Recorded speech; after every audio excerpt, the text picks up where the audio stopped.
Hi అండి, అందరికీ నమస్కారం. Welcome to Vijayalakshmi cooking and logs. ఈరోజు అయితే మేము ఘాటి సుబ్రహ్మణ్యానికి అయితే వెళ్తా ఉన్నాము.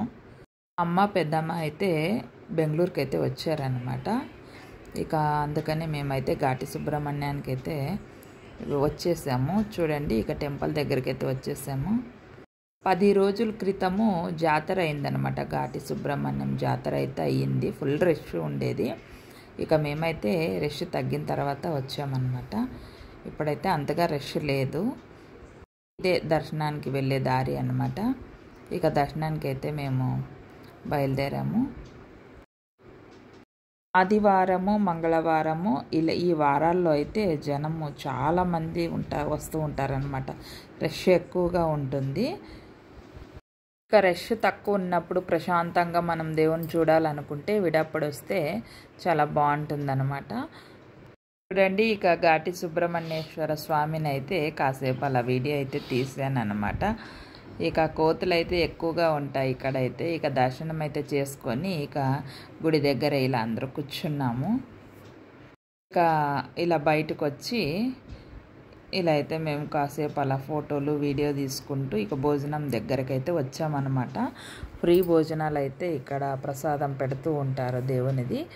ఇక వెళ్ళిన వాళ్ళంతా ఇక్కడ భోంచేసుకొని అయితే ఇక బయలుదేరి ఇంటికైతే వెళ్ళిపోతారు.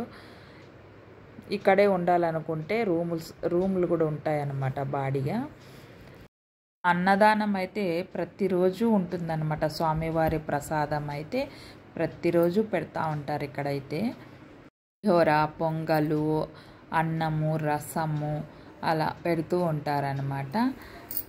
ఇక మేమైతే ఇక్కడ ప్రసాదం తినిన తర్వాత ఇలా నాగప్పలు అయితే వేలల్లో ఉంటాయి. ఇక్కడ కూడా మేము నమస్కారం చేసుకొని అలా ఫోటోలు వీడియోలు తీసుకొని గుడి దగ్గర కూడా అలా వీడియోలు ఫోటోలు తీసుకొని ఇక గుడి చుట్టూరు కూడా ఇలా అయితే ఉంది. చూడండి ఒకసారి, అన్నీ ఇలా అంగళ్ళు పెట్టుకొని ఉంటారనమాట. ఇక్కడే ఇలా అయితే ఉంది. తేరు అయితే ఇప్పుడు ఒక 10 రోజుల కింద అయితే తేరు ఎగ్గిండారనమాట. ఇంకా అలాగే ఉంది చూడండి.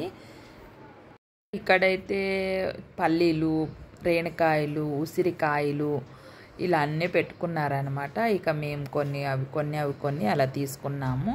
ఇక అలాగే ఇక్కడ బొరుగులు కూడా తీసుకున్నాం అన్నమాట. బొరుగులు, కారాలు ఇక అన్నీ ఇలా తీసుకొని ఇక బస్సులో అయితే కూర్చున్నాము.